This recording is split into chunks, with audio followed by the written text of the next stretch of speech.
사무엘상 18장 6절의 말씀 합독해 보도록 하겠습니다.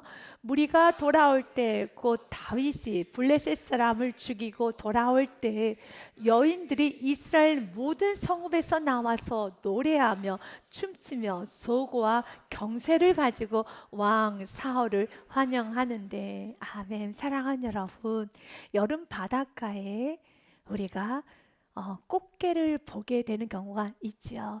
자그만 게들을 우리가 바구니 안에 담아 넣으면은 그 게들이 바깥으로 나가기 위해서 노력하는 모습도 보게 되는데요. 그 바구니 안에는 자그마한 꽃게들이 이제 바구니 밖으로 나가려고 하면 또 다른 꽃게가 그 개 다리를 잡아 끌어당기면서 결국은 한 마리의 개도 밖으로 나가지 못하는 것을 여러분 보게 되었을 것입니다. 이러한 현상을 클럽 멘탈리티라고 합니다. 이것을 바로 개딱지 심리, 꽃게 심리라고 합니다. 이것은 바로 내가 못 가지만 너도 갖지 말아야 한다. 내가 못 올라가면 너도 올라가지 말아야 한다. 라는 심리라는 것입니다. 기독교와 반대가 되는 심리이죠. 예수님 마음과 완전히 반대가 되는 개딱지와 같은 마음이죠. 바로 그런 마음이 시기 질투입니다. 주님은 오늘 우리 안에 있는 이렇게 상대방을 끌어내리고자 하는 마음, 같이 기뻐하지 못하는 그 마음이 제거되기를 원하고 있습니다. 로마서 말씀에 보니 12장 15절 말씀에 즐거워하는 자들과 함께 즐거워하고 우는 자들과 함께 울라라고 되어 있어요.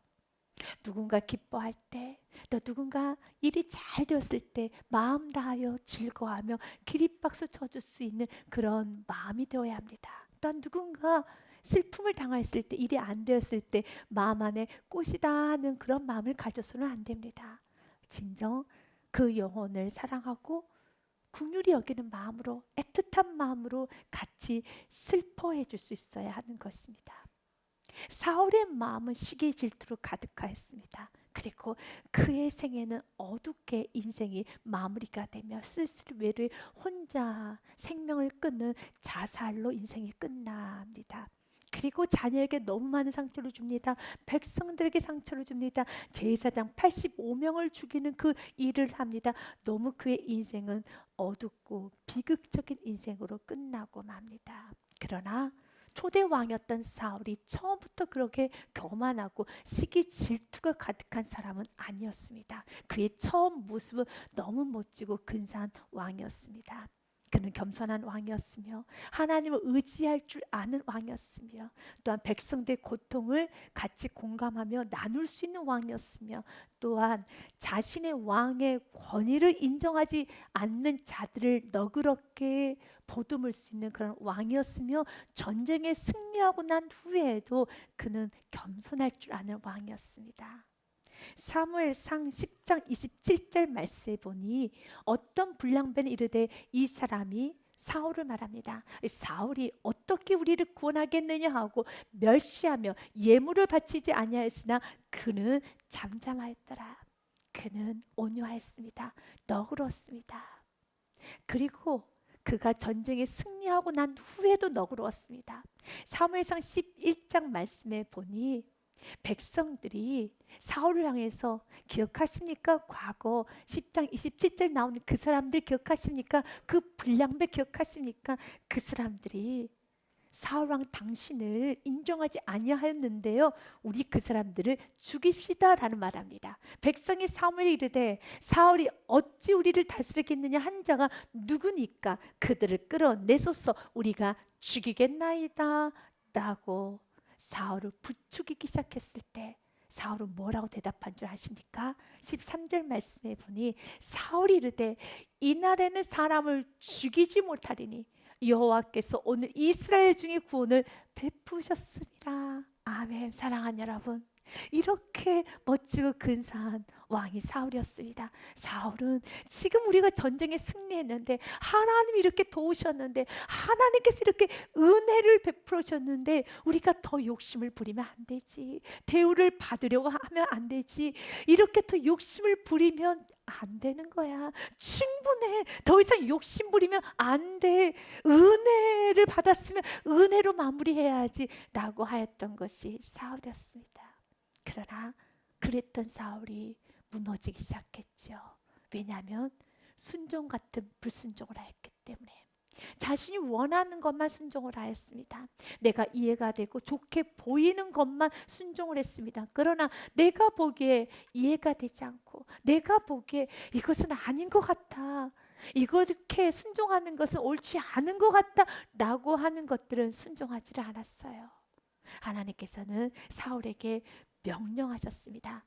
내가 너를 도울 것이고 아멜렉과 전쟁에서 너는 대승을 거둘 것이니 반드시 아멜렉 안에 있는 모든 소와 양과 나귀 그 어떤 것도 남겨두지 말고 다 진멸하라라고 하였습니다. 사무엘상 15장 말씀에 보니, 그러나 사울은 다 진멸하지 않습니다. 8절과 9절에 아멜렉 사람의 왕 아각을 사로잡고 칼날로 그의 모든 백성을 진멸하였으되, 여기까지는 순종이죠. 그러나 순종이 아닙니다. 왜냐하면 9절 말씀에 보니 사울과 백성이 아각과 그의 양과 소의 가장 좋은 것 또는 기름진 것과 어린 양과 모든 좋은 것을 남기고 진멸하기를 즐겨 아니하고 가치 없고 하찮은 것은 진멸하니라. 내가 보기에 좋은 것은 남겨뒀어요. 그리고 볼품 없는 것만 진멸했습니다. 너무 아깝다는 것입니다. 아니 도대체 소가 무슨 죄가 있길래, 양이 무슨 죄가 있길래 소와 양을 다 진멸해, 너무 아까워라고 하며 자신의 생각에, 자신의 마음에 하나님 말씀에 이 부분을 순종하고 싶지가 않은 것입니다. 그래서 순종을 하지 않았습니다. 그런데 사울 왕은 사무엘에게 이렇게 말합니다. 나는 오늘 순종하였습니다 라는 말을 합니다. 13절 말씀에 보니 사무엘이 이 소식을 듣고 사울에게 찾아옵니다. 그때 사울에게 이른즉 사울이 그에게 사무엘에게 이르되 원하건대 당신은 여호와께 복을 받으소서. 내가 여호와의 명령을 행하였나이다. 순종했습니다 라는 말을 합니다. 순종했나요? 불순종했나요? 불순종했죠. 불순종했죠. 그래서 사무엘이, 그러면 도대체 내 귀에 들리는 소의 울음소리, 내 귀에 들리는 양의 울음소리는 도대체 어디서 나오는 소리입니까? 라고 되묻습니다. 사무엘이 이르되 그러면 내 귀에 들리는 이 양의 소리와 내게 들리는 소의 소리는 어찌 됨이니까 하니라 라고 묻습니다. 그리하였더니 사울이 말하기를 예배드리기 위하여서 내가 좀 남겨뒀습니다 라고 변명 핑계 자기 합리화를 하기 시작합니다. 사울이 이르되 그것은 무리가 아멜렉 사람에게서 끌어온 것인데 백성이 당신의 하나님 여호와께 제사하려 하여 양들과 소들 중에서 가장 좋은 것을 남기며 그 외의 것을 우리가 진멸하였나이다 한지라. 이제는 사무엘의 입을 통하여서 하나님의 음성을 들어야 되겠습니다.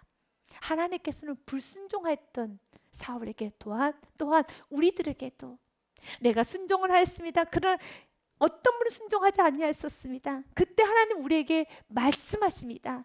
순종이 제사보다 더 귀하다라는 말씀을 합니다. 22절에 사무엘이 이르되 여호와께서 번제와 다른 제사를 그의 목소리를 청종하는 것을 좋아하신 같이 좋아하시겠나이까. 순종이 제사보다 낫고 듣는 것이, 순종하는 것이, 제대로 잘 듣고 따라하는 것이 순양의 기름보다 나으니 당신의 죄는 23절 말씀에 보니 이는 거역하는 것은 점치는 죄와 같고 완고한 것은 사신 우상에 절하는 죄와 같음이라. 왕이 여호와의 말씀을 버렸으므로 여호와께서도 왕을 버려 왕이 되지 못하게 하셨나이다. 하나님은 사울에게 뭐라고 말합니까?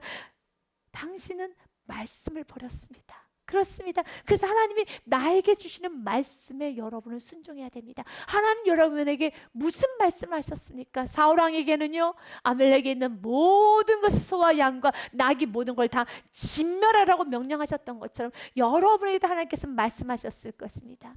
그때 그 말씀을 했음에도 불구하고 때로 내 감정이, 때로 내 생각이, 내 환경에 더 크게 내 눈에 보여서 마치 사울이 소와 양을 크게 보았던 것처럼 환경, 내 감정, 지금 나의 섭섭한, 나의 분노, 내 안에 있는 모든 불안, 두려움만 크게 보여서 하나님께서 나에게 하시는 말씀은 뒤로 하고 버리고 나의 뜻대로, 나의 생각대로, 나의 환경대로 움직이고 있다면 회개하셔야 합니다.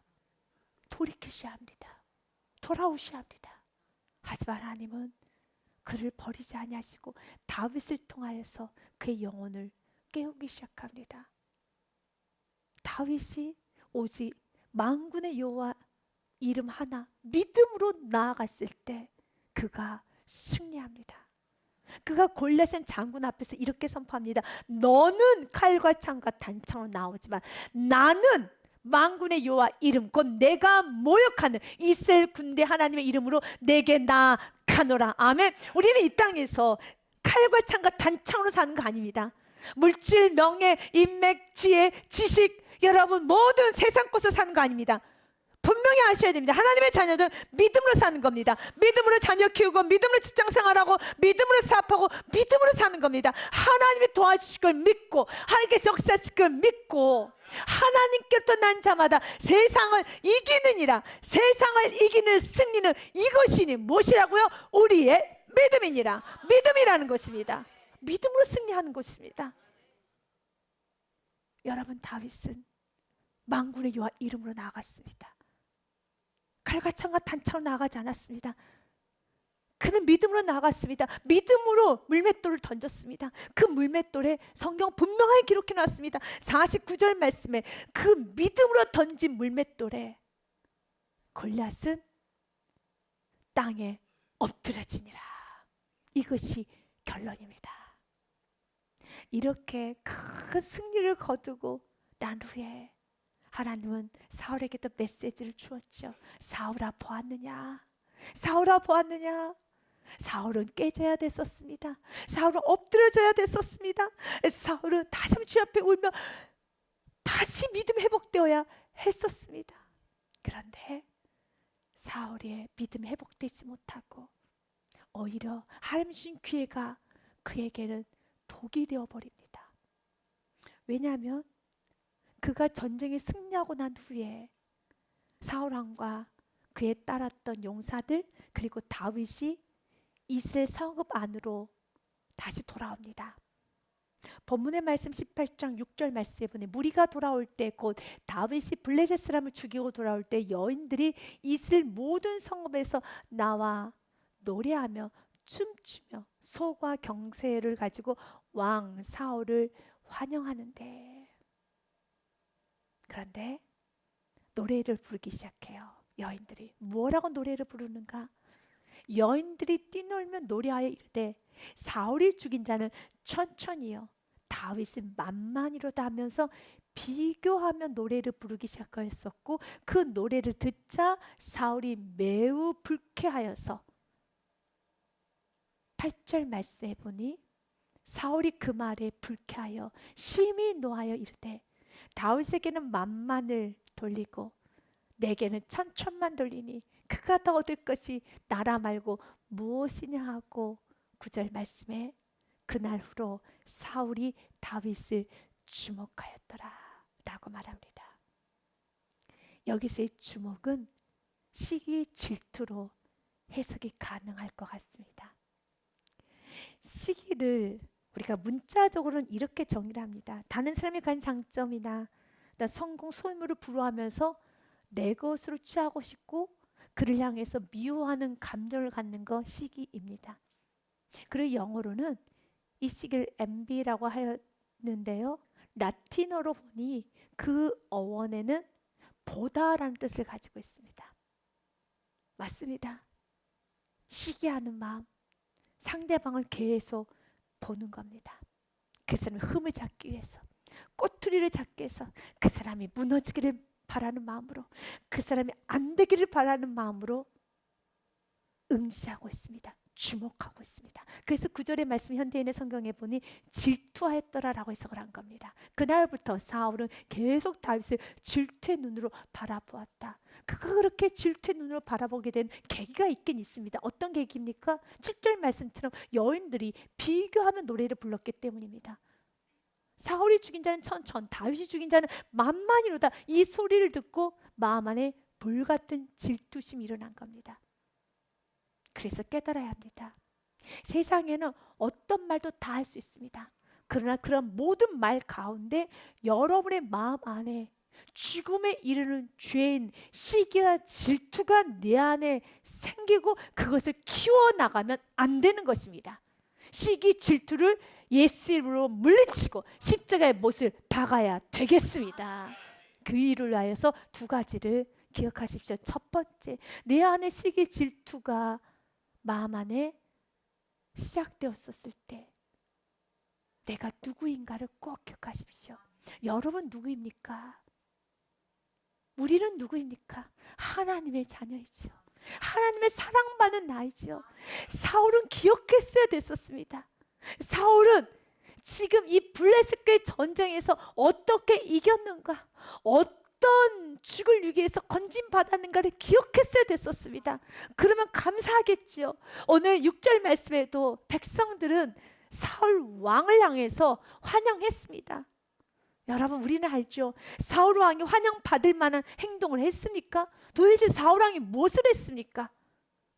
두려워하며 숨어 있었습니다. 어린 미소년 다윗을 전쟁터에 내보낼 수밖에 없고 또 그에게 골리앗이라는 거인 앞에 서게 할 수밖에 없도록 그냥 내어준 것뿐입니다. 사울이 무엇을 했습니까? 이렇게 따지고 들어가면은 환영받는 것조차도 그에게는 과분하죠. 여기서 멈췄어야 되는 겁니다. 하나님께서 왕이기 때문에 가려주고 덮어주고 넘어가는 은혜로 조금 세워줬다면 더 이상은 과한 욕심을 부리면 안 되는 것처럼 분명 7절에 기분 나쁠 수 있습니다. 비교를 하였기 때문에. 그러나 사울왕은 내가 누구인 줄 알고 어떤 은혜를 받고 왔는지를 안다라면 멈출 수 있습니다. 우리 인생도 동일한 것 같습니다. 때로는 가정 안에서 여러분의 자리, 또 여러분의 영역, 또한 직장과 교회하는과 사회에서도 여러분에게 대우가 여러분이 원하는 만큼 되어지지 않을 때 조금 나를 무시한 것 같고, 더 나아가서 왜 가정 안에서 나에게 이런 대우를 하는 것일까? 이렇게 나를 무시하는 것일까? 나는 자리가 없는 것 같아. 나에게는 영역이 없는 것 같아. 나는 그런 생각이 들기 시작할 때, 그때 내가 누구인가, 어떤 사랑을 받고 여기까지 왔는가를 기억하십시오. 그리고 조금 더 깊이 들어가서 내가 이런 대우, 내가 이렇게 남편의 대우, 아내의 대우, 부모의 대우, 이렇게 내가 사회에서 대우를 받는 것은 은혜구나. 사울이 이 정도 환영받는 건 충분합니다.